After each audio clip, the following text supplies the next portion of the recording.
Want to create something extraordinary?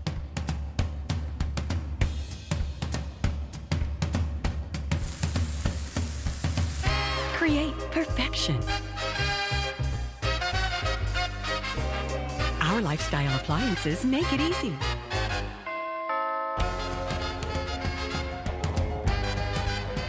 KitchenAid, Ventura TV appliance, and you, when only the best will do.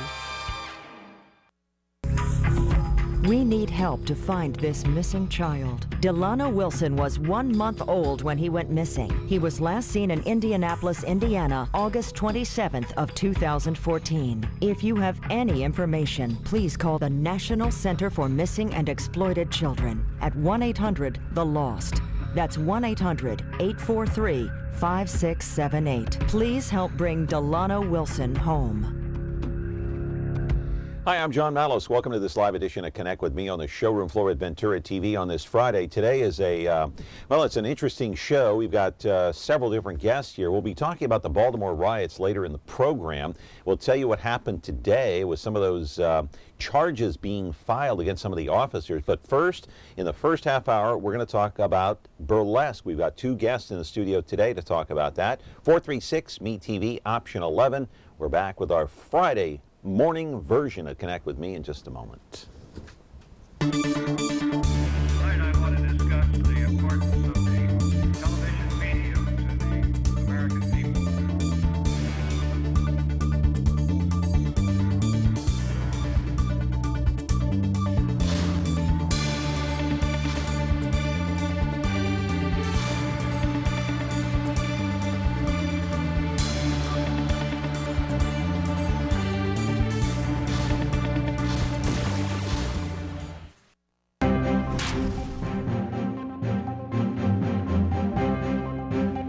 We're back here on the program of Friday morning, the Connect with Me show here on MeTV Fresno.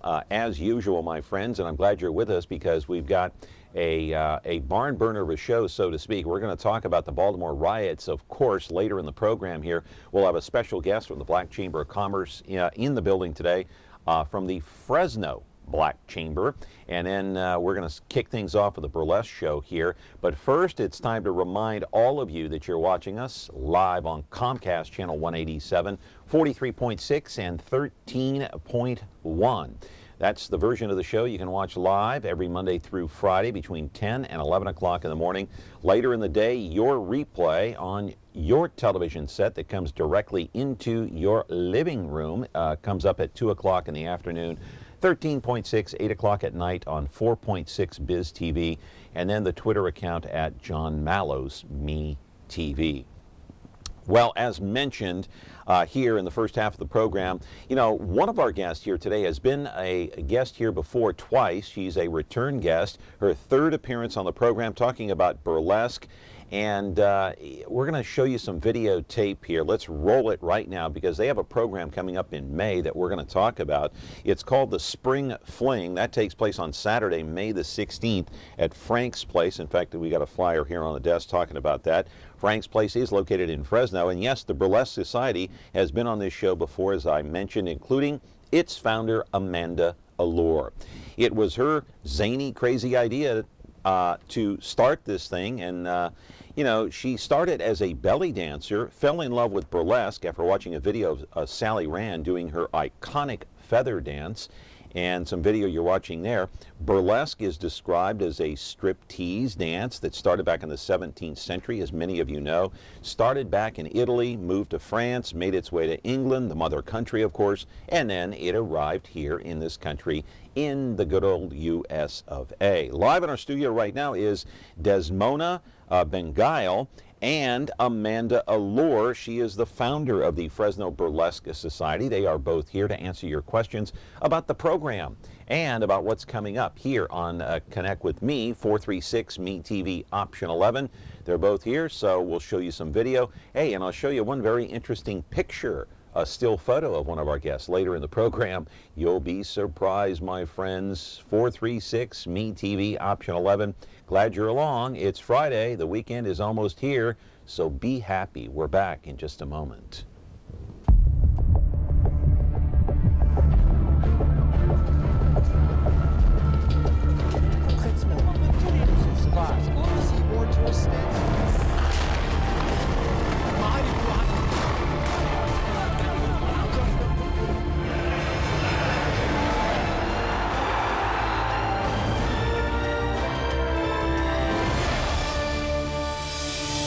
Euro News, most watched news channel in Europe. A top secret location. It's the spies who love me, bringing together MeTV's top super spies to fight evil at a memorable moment's notice. They're daring. That's right. Brave. Now what are we gonna do? The best we can. Suave. Does that apply to me, Oscar? Possibly. And smart. The old finger in the gun trick. Maxwell Smart. MeTV Fresno, channel 43.6 and Xfinity 187. Back here on the program on Connect with Me on MeTV Fresno, and it is Friday morning, as I said, and gee, I pronounced your name correctly. It's Desmona Benguile, right? Desdemona? There you go. Desdemona Benguile. Beguile. Benguile, all right. Beguile. Take out the N. Beguile. Yeah. Beguile, okay, all right. And Amanda, you've been here before. Yeah, so You my guys are name's a little laughing. easier to pronounce for you. I know, It's it good. is. Hey, I'll just call you Des. That huh? works great. All right, all right. So we've got the flyer here. You've been here before. You know Yeah. how the routine is here. And so this is called the Spring Fling at Frank's Place, and that's over on Fulton. Let's roll a videotape. We have 3 of them. We'll show some of the burlesque action. We can talk over this. What's so special about this event coming up? Well, it's our spring show. So our shows have different themes. So Spring Fling, this year it's more of like a 50s kind of theme. Who is that right there? That is Lorelei Heat. Okay. She's our newest member. And what is she doing? Our last show was the Enchanted Tassel, so it was about a mouse and an enchanted castle theme, because if you say that word, they're very proprietary. So it was about castles and fairy tales and enchanted things. All right, like the Enchanted Castle here. So we're going to see her do her routine. Is that it? She will be doing a routine. She's doing her routine. Okay. All right. She was sitting very quietly for a moment here. So how long is, like, say this routine here, this act, how long is this? How many minutes? Most routines are about 3 minutes, 3 to 5 minutes. Yeah. Now, I'm not going to tell the audience how old you are, but you got 1 or 2 months on her, right? A couple months, couple of months. So you're a little bit older. So we kind of know the history of it because you've been here before. So we kind of went over your history before. Des, how did you get involved in burlesque? I mean, you're only, what, 28, 29 years old, right? Yeah. How'd you get involved in this, and what's the appeal to it? Well, I was in school at the time, and I needed an outlet. I didn't really know a lot of people in Fresno, so I just moved. So I stumbled on the internet across some burlesque classes, and I thought, oh, that might be fun. And I took a class, and we did a group number. We always do a group number at the end of the first class, and I really liked it. So after that, I took the next class, and I just stuck with it. So. What's the appeal for you? I get to play. I have a day job where I don't really get to play much. It's pretty serious, and so this is my outlet. What does that mean, you get to play? What does that mean? I get to be whoever I want to be. I get to do whatever I want to do and be someone that I can't be.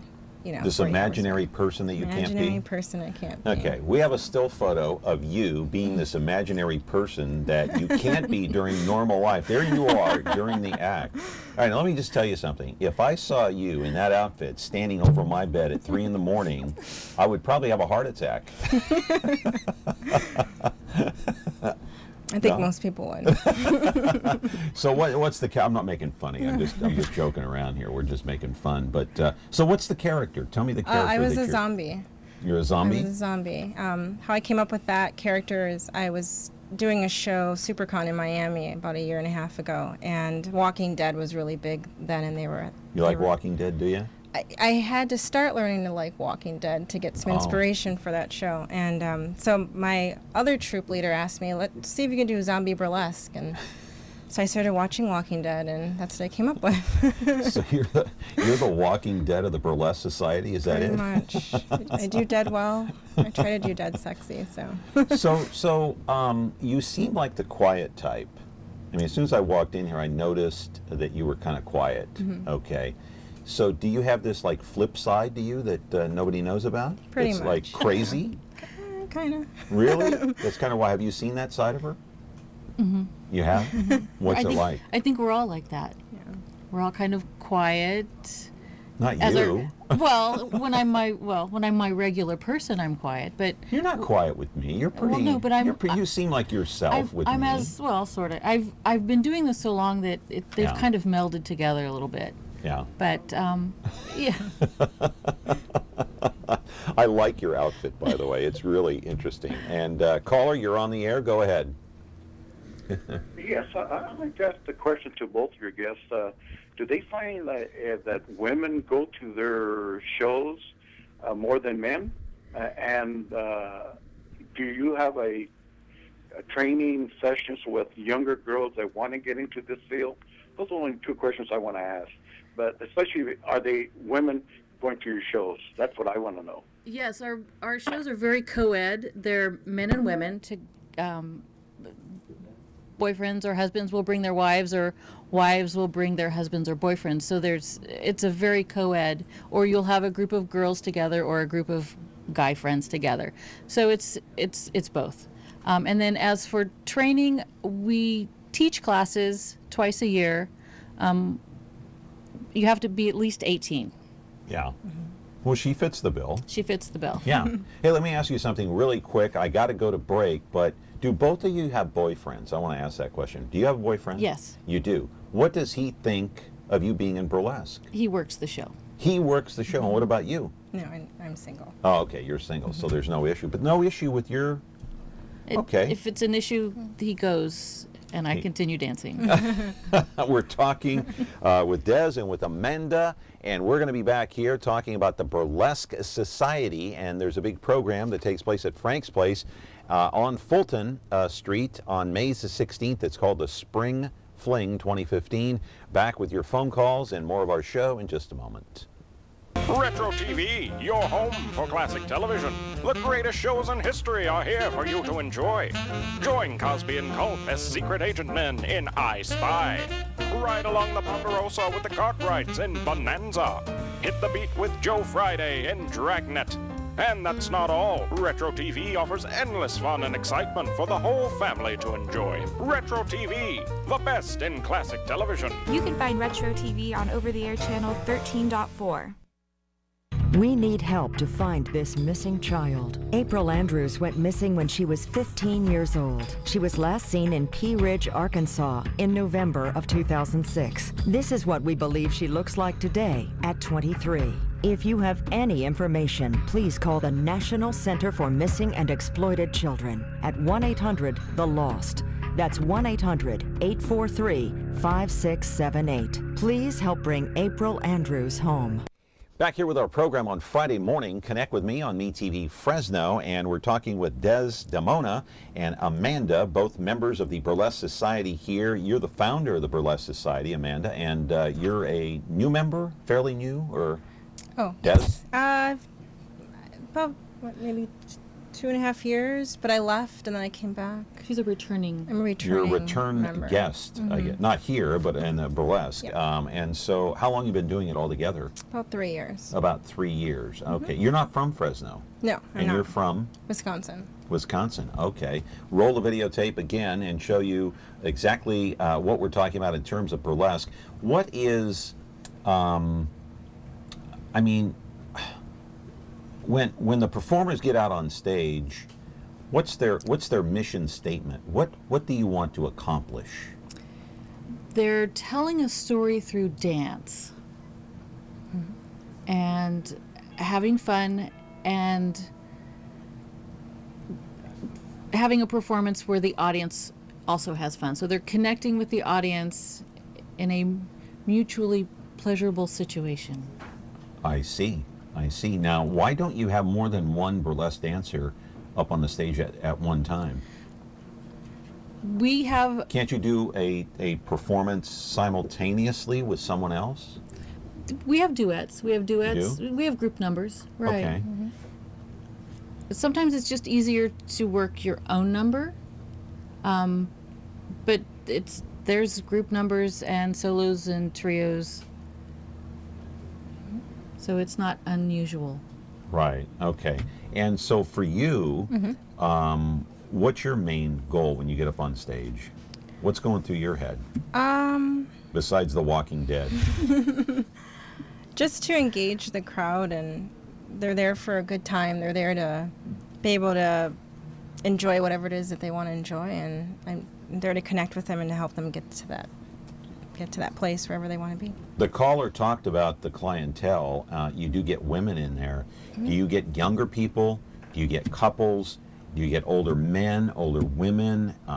What's the crowd count usually for some of these shows that you've been putting together the last few years? Our age group is between 18, that's the minimum age, 18 to 70s, men and women, couples, groups of girls, groups of ladies, groups of men. And our count is between 50 to 130 depending on the show and what else is going on in town. What's the largest crowd you've performed in front of? I think it was like 150. Des, for you? Probably about 400 or 500, but I was when I was in Miami, so it's just bigger. Right. There. So is the idea when you're up on stage, I don't know if we have any more video we can show, maybe we can replay the monologue video just real quick here, and then I want to ask you, is the idea when you get up on stage, is the whole idea to be sexy? Is that the idea?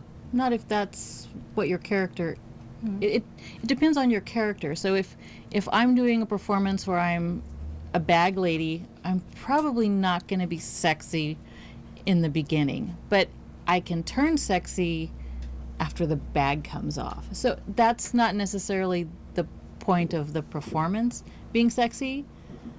It could be funny, it could be, sometimes it can be uncomfortable if you're making a political statement as the performance, so it depends on what the performer decides to do. What about for you, Des?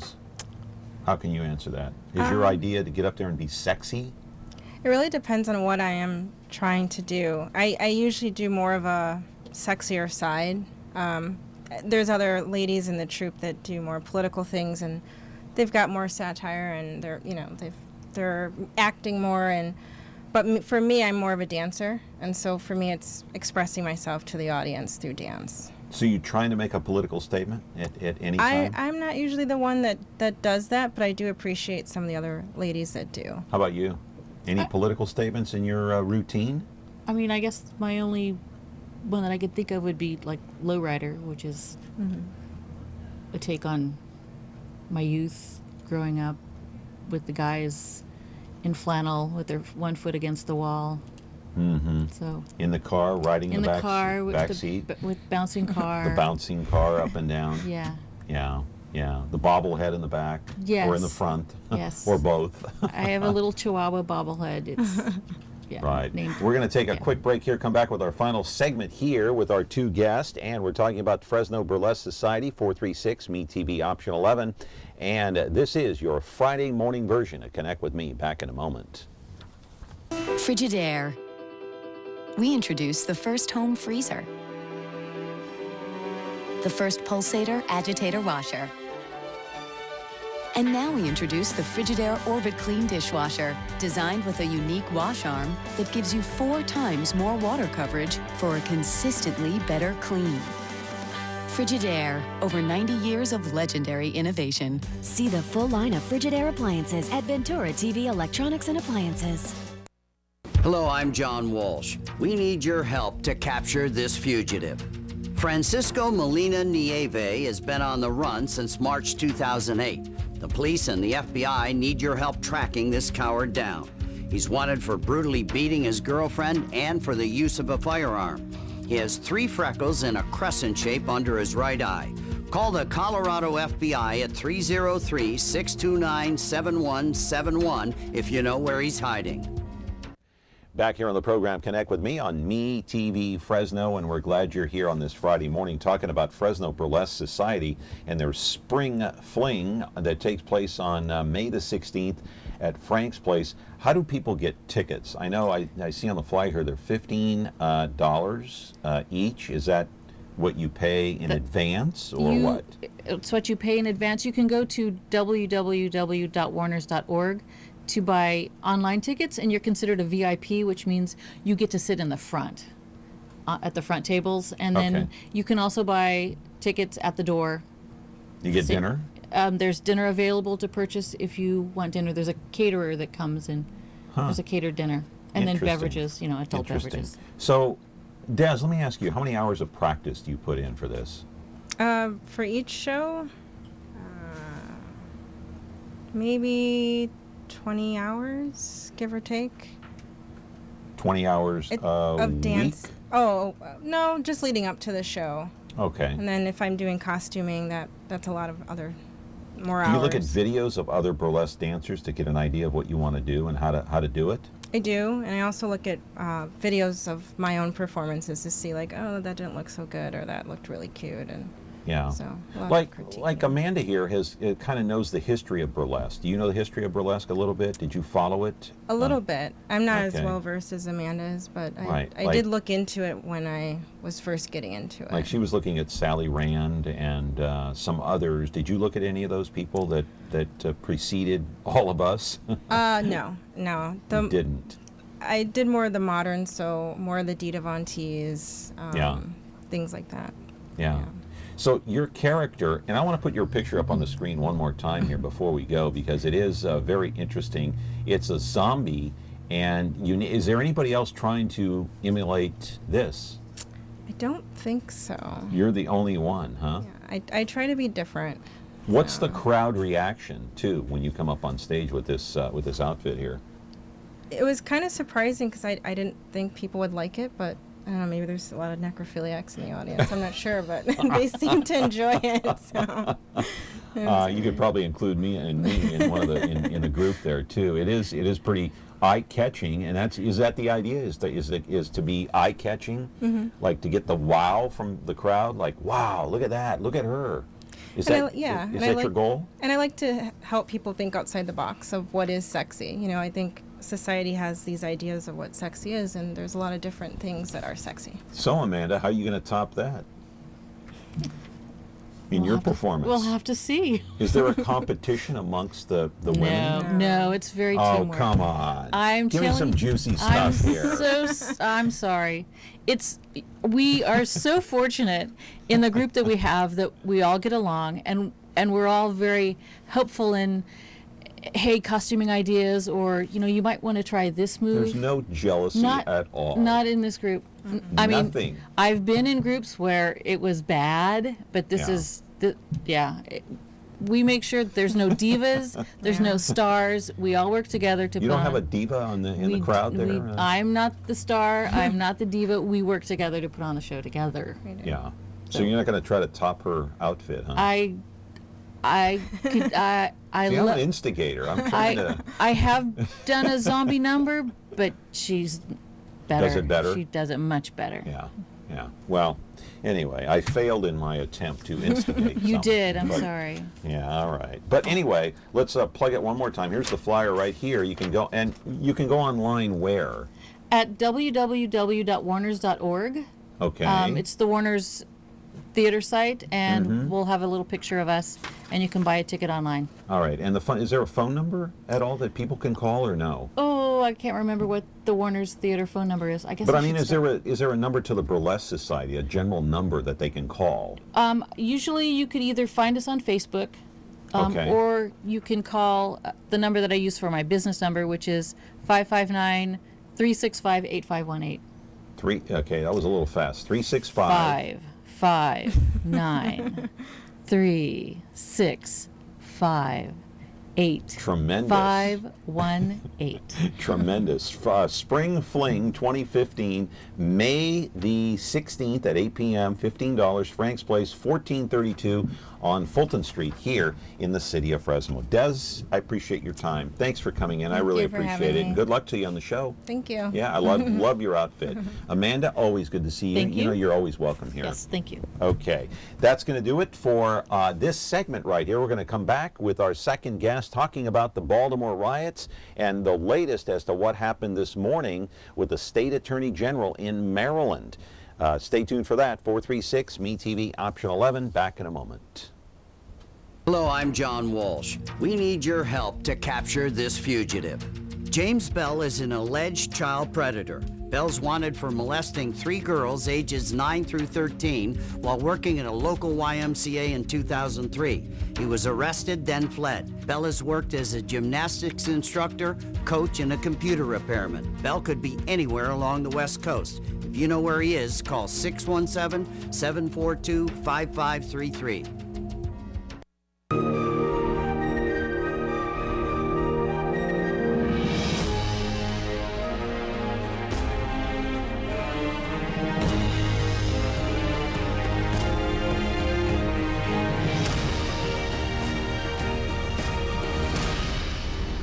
You can find movies on over-the-air channel 13.3.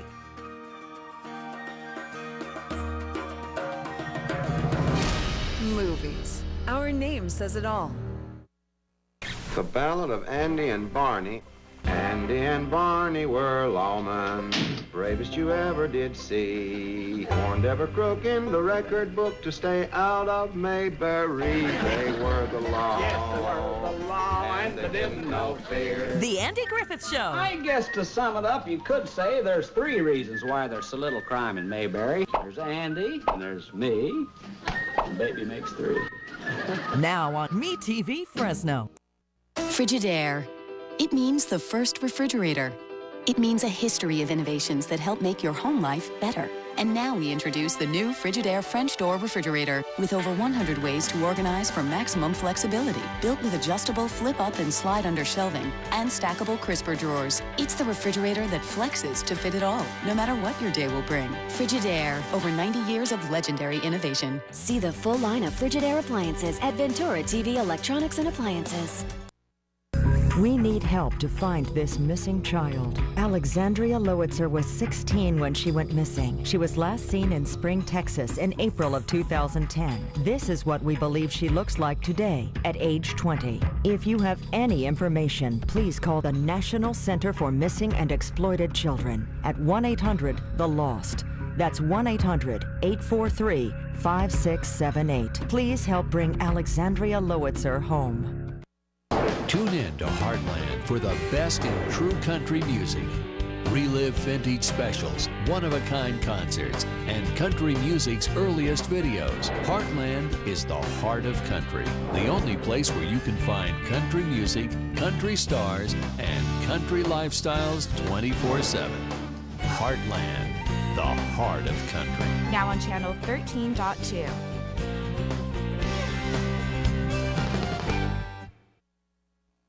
Attention all units. We have reports of 2 motorcycle cops protecting California's highway. That's for us, good buddy. The Men of Chips are on MeTV. Hi, I'm John Baker. I'm John Baker. It's Officer Baker. He's the blonde one. Hi there. Officer Poncherello, man. Frank Poncherello. Oh, I'm Frank Poncherello. And he's the one who's Eric Estrada. There's no way I wouldn't remember a name like that. Catch the blonde one and the one who's Eric Estrada. Now on MeTV Fresno. Xfinity 187. We need help to find this missing child. Erica Parsons was 13 when she disappeared. She was last seen in Salisbury, North Carolina in November of 2011. This is what we believe she looks like today at age 16. If you have any information, please call the National Center for Missing and Exploited Children at 1-800-THE-LOST. That's 1-800-843-5678.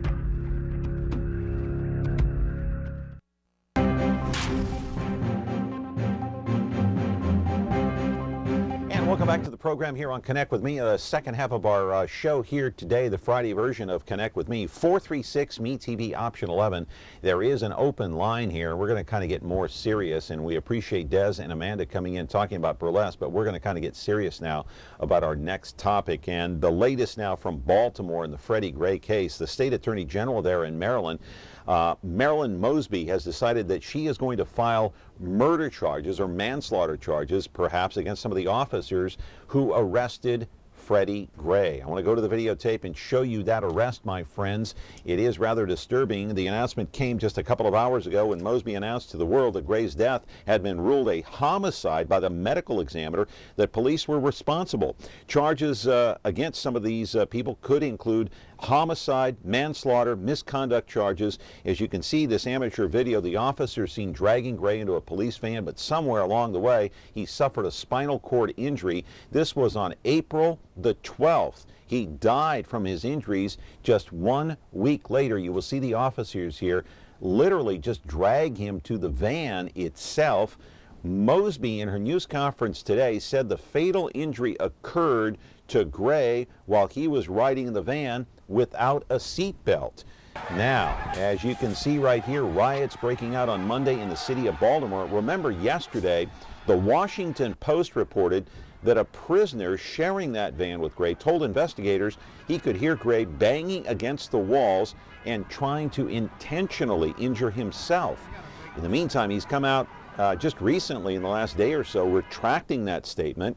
There was also an undisclosed stop en route to the police station when Gray was in that van, which officers did not report to the initial investigators. This was the wild scene that took place on Monday afternoon, and then later that night they burned a CVS pharmacy.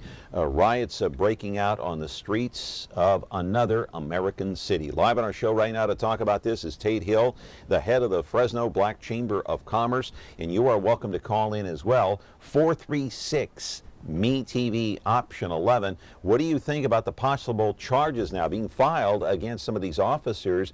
That announcement made early this morning by the State Attorney General in Maryland. We're going to be back with your phone calls and our guest Tate Hill in just a moment. It's almost time. Now we'll find out once and for all about Clark Kent, Superman. Look up in the sky. It's a bird. It's a plane. It's a TV show. Yes, but who is he? What's his name? He's Superman. Golly, Clark, won't that be wonderful seeing Superman? Fighting a never-ending battle for truth, justice, and television the MeTV way. No one can do the things that Superman does. The adventures of Superman. Now on MeTV Fresno, Xfinity 187. Back here on the program, connect with me on a Friday morning. Tate Hill from the Chamber of Commerce is here again. Good to see you, sir. Good to see you, John. How are you? I'm doing okay. All right. Were you tempted to fly back to Baltimore? No, I won't be flying back to Baltimore. Okay, but I imagine you were tempted, perhaps. Well, I think there are a number of leaders throughout the country that are involved in the situation there in Baltimore. I'm more so focused on what's happening here in Fresno. Is there the possibility that something like this, that what broke out in Baltimore, could happen? Could it happen here in Fresno? Well, hopefully not. I think there's been a different methodology as far as policing here within our community, and not to say any agency is perfect, but I think the Fresno Police Department has done a much better job in engaging the community and interacting with a community policing model to hopefully avoid such circumstances like what happened in Baltimore. Yeah. I want to play a soundbite from the mayor, and her name is Stephanie Rawlings Blake. She is the mayor of Baltimore, and the name of this videotape is called Mayor Inciting. That's the one I want to run, and I want to lead into this by saying that she said during this interview, and this was before the riots broke out, she said that she wanted to give the demonstrators who were going to be demonstrating in Baltimore space to destroy. This was kind of a shocking statement at the time. Go ahead and listen for yourself. Meantime, we got a phone call. We'll play that after this statement from the mayor of Baltimore. We can get that information to you. Mayor, what do you make of the criticism that your words might have encouraged some of the activity on the streets today? I'll say the very blatant mischaracterization of my words was not helpful today. I was asked a question about the property damage that was done. And in answering that question, I made it very clear that we balance a very fine line between giving protesters, peaceful protesters, space to protest. What I said is, in doing so, people can hijack that and use that space for bad. I did not say that we were accepting of it. I did not say that we were passive to it. I was just explaining how property damage can happen during a peaceful protest. It is very unfortunate that members of your industry decided to mischaracterize my words and try to use it as a way to say that we're inciting violence. There's no such thing. There was no order to the police to hold back to let some of this happen or anything? Absolutely not. Now, see, that was the statement where she was backtracking, but I do want to play the initial statement in a few minutes. We got a call here, Tate. Go ahead, caller. You're on the air. Yes. When I see what's been going on, it just blows my mind. You know, the one common core to every one of these incidences is a simple follow of instructions. Nobody wants to listen to a police officer. If I was pulled over and talked to, I would do exactly what the officer told me to do. And I believe they hurt their cause tremendously when they loot innocent people, burn people's cars. I mean, it's just ridiculous the amount of damage that they cause because of a few bad apples. If you look at the statistics, more white people are killed than blacks by police officers in the nation. And I'm just tired of this excuse. The police department doesn't discriminate. I can tell you that. I'm a white man. I didn't listen, and they beat the crap out of me. So this just doesn't happen to blacks or Mexicans or anybody else. If you do not apply to a police officer's word, they will use force. And when people wake up and realize that, this stuff will stop happening. Okay. Thank you for the call. Go ahead. Well, I would say, fortunately, that caller is alive to be able to talk about their incident. And I think that incident may have been unfortunate if someone was beaten unnecessarily. But there are methods of detaining people without killing them. And police do it every day. They do it here in Fresno. And one of the things that the caller talked about was kind of process. And I think that is important. You know, police do have a protocol and a process in which to diffuse the situation. And what we're seeing in many of these cases is that those officers are not following the guidelines that their either department has or a common practice in law enforcement. And when that happens, when those people go outside of those parameters and those policies, then we have situations like Baltimore and Ferguson and other places. Yeah. The caller mentioned about, you know, different ethnic groups and how many people were killed. We actually have a graphic of that. Let's put that graphic up on the screen. Now, this was reported by CNN. The source of this is CNN. This is according to their sources last year, how many white, I don't know if it's males or females or both, that were killed in police custody, African Americans.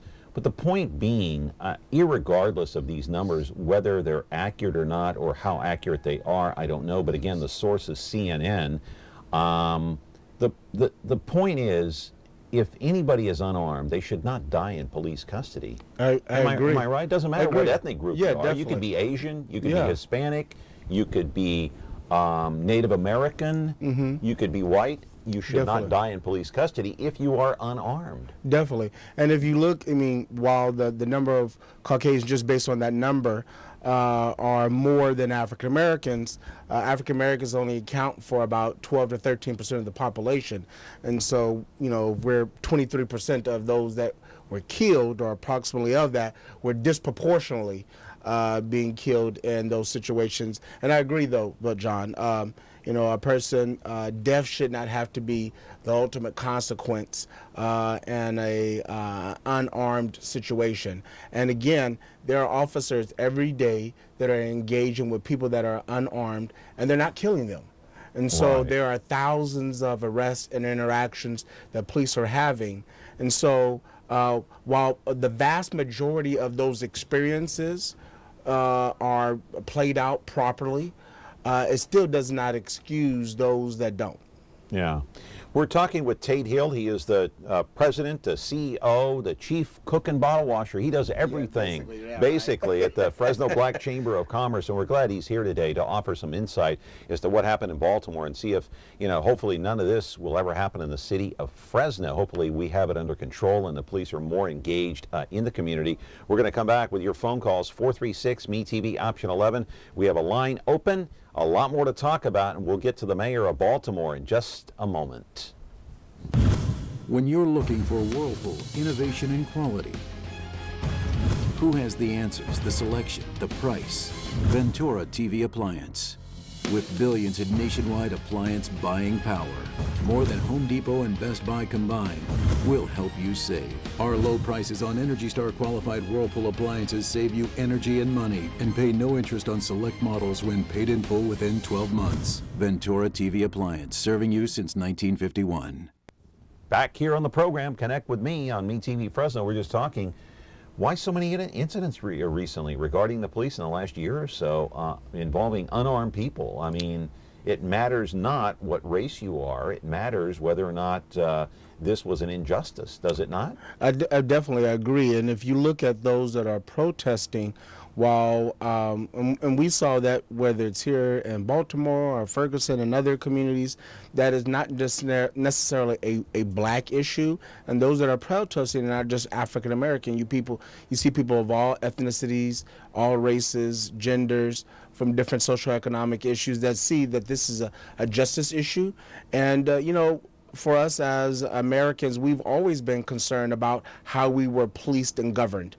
From the days of, when England was here and before, we've always been concerned about how our government treats us. And it speaks a lot to our democracy that, we don't want situations where people have to be fearful of the lives of our own government. Exactly right. Now, I want to get back to the mayor, Stephanie Rawlings Blake. She's the mayor of Baltimore.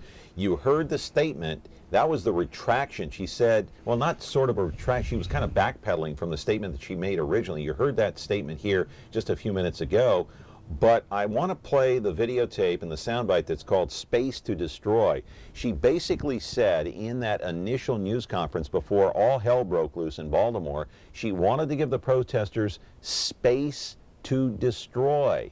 Here is that soundbite. And I've made it very clear that I worked with the police and instructed them to do everything that they could to make sure that the protesters were able to exercise their right to free speech. It's a very delicate balancing act because while we tried to make sure that they were protected from the cars and the other things that were going on, we also gave those who wished to destroy space to do that as well. And we worked very hard to keep that balance and to put ourselves in the best position to de-escalate. And that's what you saw this evening. Was she wrong in that statement? I think she misspoke. And in the previous statement that you aired, I think it was she was trying to explain. And maybe she did use the wrong terminology, but I think, in a reasonable sense, a person would understand that she meant she wanted to create space where those protests could go on and allow people to exercise their voice, which is an American, part of our American fabric since our, initiation. But I don't think anyone could be, understand that, elected official would expect for people to, use violence and destroy property and to damage businesses and people's livelihoods. Was intentionally trying to incite riots? I don't think so, and I think anyone that would insinuate that probably doesn't understand that the mayor and elected officials. Okay, caller, go ahead. You're on the air. Quick question to Tate. Tate, and not to be offensive or anything, I don't know you, but what the mayor said in that news, while giving the news, she gave the protesters ammunition to do what they wanted to do. So she gave them the ammunition to do as far as going out and protesting by destroying vehicles from, police officers or whatnot, and just destroying the town, okay? My own feeling is if a mayor here would have said something like that, they would have taken her off her position, not because she's black or Hispanic or whatever. Put that on the side. But she just gave the protesters a lot of ammunition to do what they did. So if there was going to be any blame, it would have to be in the city council, mayor or whatnot, and it has nothing to do with the race thing, okay? All right. Definitely. And you know what, again, I think, the mayor misspoke. I think her intentions was to give the protester space. And then we have to look at it proportionally. There were over 10,000 protesters in Baltimore. And yes, in any situation like that, there will be people that will take advantage of that space, that flexibility to protest, and will misuse it. And so that happens in any type of public setting. I want to roll another piece of videotape. It's called Baltimore on Fire, and certainly it went up in flames, at least on the west side it did, and the northwest side of Baltimore, and it was not a pretty sight to see because they were looting, they were burning, they were destroying cars, they were destroying businesses, they were destroying property per se. This is that CVS pharmacy that was burned. Cars were burned and overturned as well. Like you said, they had protesters in the streets, more than 10,000 strong. They had to call out the National Guard eventually, at least the governor did, to try to, put the kibosh on some of these people. And there's a reporter on the scene right there reporting live, one of the many locals there, trying to cover a very difficult situation because even some of the media, I saw Geraldo there, by the way, that was trying to get in the middle of this whole thing, and it was even dangerous for members of the media. Question to you is, we don't really know what happened with Freddie Gray. We weren't there. We're not investigating. Obviously, other people are. Even if Freddie Gray was murdered by these officers, does it give them any excuse to burn down the city of Baltimore like this? No, I don't think. Is that any reason to burn? Yeah. As I said before. Hang on, caller. As I said before, I think there are going to be people that will always take a situation and utilize it for their own personal purposes. But again, the vast majority of those protesters were peaceful, just as they were in Philadelphia last night, as they have been in San Francisco and Oakland and Ferguson and other communities that are standing in solidarity with the community there in Baltimore. And so you always are going to have those individuals, but as we have seen also, as the U.S. has supported in other countries where they're protesting injustices, I think we need to be also mindful of that and allow this process to move forward. Now that there's that the State Attorney General office is going to be investigating, there's criminal charges that have been brought forward. We have to allow the justice system, now that it is moving forward in that process, to come to full fruition and see how the matter moves forward. All right, caller, are you there? Yes. Hey, look, the bottom line is these guys and everybody there is protesting the use of the word thugs, but you can't put enough lipstick on this pig to justify. The firefighters are out there. They're cutting up the hoses to prevent them from putting out the fires. Who's going to pay for the patrol cars that those guys burned and torched and destroyed? They also destroyed the senior citizens facility. Who's going to pay to rebuild that? Now they don't have anywhere to go. The mayor knew about this Saturday before this kicked off. She was offered assistance. She didn't take the assistance. And these guys came out there and ran rampant on Saturday. And then instead of imposing a dusk to dawn curfew immediately that Monday, she waits until Tuesday.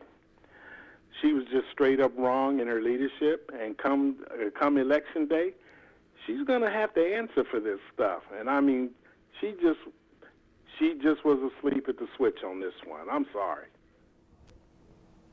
Go ahead. Yeah, and I think, in these kind of circumstances, it does really cause people to evaluate their leadership. You know, in most cases, most of these mayors are never dealt with any civic unrest. And so this is the first time circumstance for many of them. What I do see is that, you know, along with the mayor, but also the state government, their governor, tried to move more swiftly than what we've seen in some other circumstances. And so, you know, none of these circumstances ever plays out perfectly because we're dealing with humanity. And she made some mistakes, though. Yeah, she made. I think there were some mistakes that were made. Did she do them intentionally or maliciously? I don't think so, unless someone can provide evidence, you know, of otherwise. But you know, I think she was elected there to provide leadership. She's trying to do that in a very difficult space. She would be criticized if she came down too harsh and didn't allow people to protest. There would be criticism there. Right. So there's no win in this situation. You know, the businesses have been impacted. Yes, the senior citizens and community has been impacted, but also the regular citizens are also impacted because some of them are fearful for their life and some other things. Yeah, and the other thing I want to mention to the caller and to all of our viewers is that Tate Hill is not here endorsing the violence. You're not endorsing the violence, so let's make that clear. Yeah, definitely. Definitely. And I've said that right at the beginning that, you know, violence is never the answer, whether it's through protests or through police, you know, in this particular case. And so, you know, there are better ways to deal with these circumstances. Right. Okay, we're going to come back with Tate Hill, the president of the Black Chamber of Commerce right here in the city of Fresno. We thank him for his time to be here today. 436-ME-TV option 11. Hey, my friends, got a phone line open if you want to call in and weigh in on Baltimore. Back in a moment.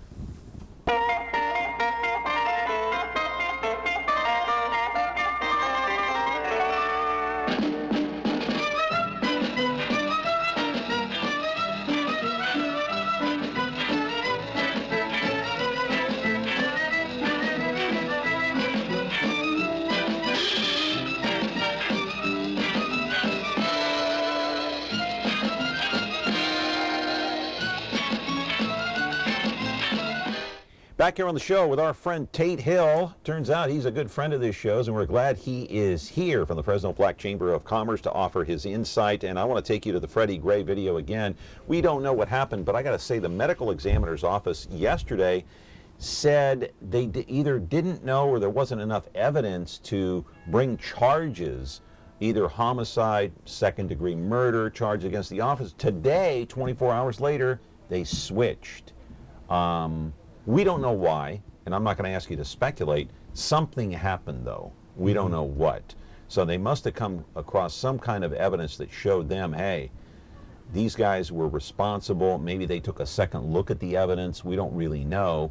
But, you know, do these officers, I guess in my question to you is, do they deserve to be charged with either homicide or second-degree murder or manslaughter? And should all of them be charged, in your opinion? You know, and I don't have enough information on the detailed information as relates to the you know, the forensics of what the Attorney General office has found. But I think we have to allow that process to go forward. And whatever the Attorney General's office has found, you know, obviously, you know, must have found something. They must have found something because, or else they wouldn't have brought these charges. Yeah, definitely. The state doesn't, you know, lightly charge its police officers. Exactly. And so they had to find information, and if for whatever reasons these officers are innocent, the justice process will exonerate them. Right.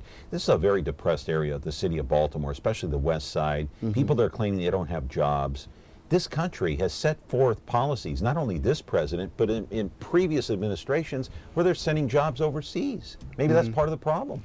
No, that's why those people don't have jobs in some of these depressed areas. Well, I think is that part of the problem? Well, you know, just some of our recent jobs numbers shows a decrease in unemployment, weekly unemployment reports. So our economy is improving in that sense. I know, but when you look at Baltimore, look at how depressed an area that is. No, definitely. And some of our inner city communities like West Baltimore, just as like West Fresno, when you have people without jobs, that creates a whole chasm of hopelessness and issues. I mean, our Fresno mayor was just talking to a group of community and faith leaders just yesterday about the importance of being able to connect people to jobs, because it does relate to their hope and their confidence about themselves. Right. Roll the videotape. It's called Mom Beats Son. This is Toya Graham. We're going to talk over this now, and there is no sound on this. Here she is. She found out her son was on the streets of Baltimore.